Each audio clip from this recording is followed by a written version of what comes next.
जैसे जैसे हम 21वीं शताब्दी में आगे बढ़ रहे हैं, वैसे वैसे सरकारों के लिए अलग अलग तरीके की चुनौतियां सामने आ रही हैं। और आज की डेट में दुनिया भर की सरकारों के सामने अपने देश के डेटा को सिक्योर करना सबसे बड़ी चुनौती का विषय बना हुआ है, जिसके लिए सभी देश अलग अलग उपाय कर रहे हैं। क्योंकि जिस तरीके से चाइना ने पिछले कुछ सालों में पूरी दुनिया के इलेक्ट्रॉनिक सेक्टर को टेक ओवर कर दिया है, वो ठीक वैसे ही अपने 5G नेटवर्क की मदद से पूरी दुनिया भर के डेटा के साथ भी वैसा करना चाहता है, जिससे दुनिया भर की army, navy, air force, space agencies और आम लोगों का डेटा रातों रात चाइना के पास स्टोर हो जाएगा। लेकिन अब चाइना का ये सपना भी कभी पूरा नहीं होगा, क्योंकि भारत के सबसे अमीर व्यक्ति मुकेश अंबानी जी खुद अपनी कंपनी जियो के साथ मार्केट में उतर गए हैं और आज उन्होंने एक बड़ा ऐलान भी कर दिया है। दरअसल आज रिलायंस इंडस्ट्रीज लिमिटेड के चेयरमैन मुकेश अंबानी जी ने इंडियन मोबाइल कांग्रेस के ऑनलाइन इवेंट में ऐलान कर दिया कि रिलायंस जियो अपना 5G नेटवर्क साल 2021 के सेकंड हाफ में लॉन्च करेगी। यानी कि साल 2021 के जुलाई महीने के बाद से भारत में जियो का 5G नेटवर्क किसी भी समय शुरू कर दिया जाएगा।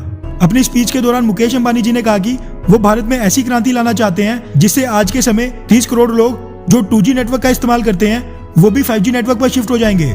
इसी के साथ उन्होंने ये भी ऐलान किया कि जियो का 5G नेटवर्क दुनिया का सबसे सस्ता और किफायती तो होगा ही, लेकिन इसके नेटवर्क, हार्डवेयर और टेक्नोलॉजी कंपोनेंट सब के सब मेड इन इंडिया होंगे, जिससे भारतीय सरकार के आत्मनिर्भर अभियान को भी बढ़ावा मिलेगा। इसी के साथ उन्होंने ये भी ऐलान किया कि जब ये 5G नेटवर्क भारत में अच्छी तरह से शुरू हो जाएगा, उसके बाद वो इसी 5G नेटवर्क को दुनिया के बाकी देशों को भी ऑफर करेंगे। यानी कि भारत की जियो कंपनी अपने 5G नेटवर्क के साथ ग्लोबल मार्केट में भी कूदने वाली है, जो कि चाइना के लिए सबसे बड़ा झटका है। वैसे इस चीज का अंदाजा तभी लगा लिया गया था जब जियो ने 5G टेक्नोलॉजी को डेवलप करने के लिए अपने साथ अमेरिकी कंपनी क्वालकॉम को चुना था।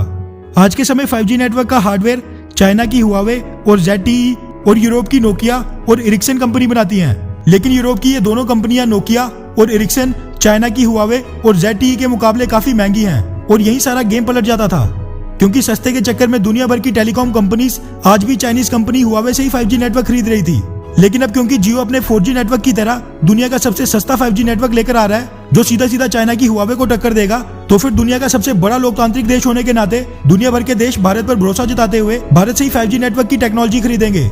वैसे इस बार चाइना को डबल झटका लगा है, क्योंकि कुछ समय पहले ही टाटा ने भी चाइना पर से निर्भरता कम करने के लिए भारत में ही मोबाइल फोन्स और इलेक्ट्रॉनिक कंपोनेंट्स बनाने का ऐलान किया था।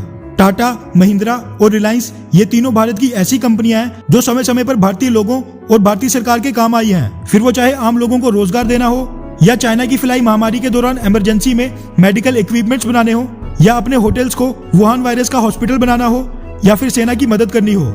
वैसे जियो की इस 5G उपलब्धि के बाद अब फिर से मुकेश अंबानी जी ने उन पर गर्व करने का मौका दे दिया है, बस 5G की स्पीड बराबर हो। वैसे आप कौन सा नेटवर्क यूज करते हैं, एयरटेल, जियो या फिर कोई और? नीचे कमेंट करके बताएं।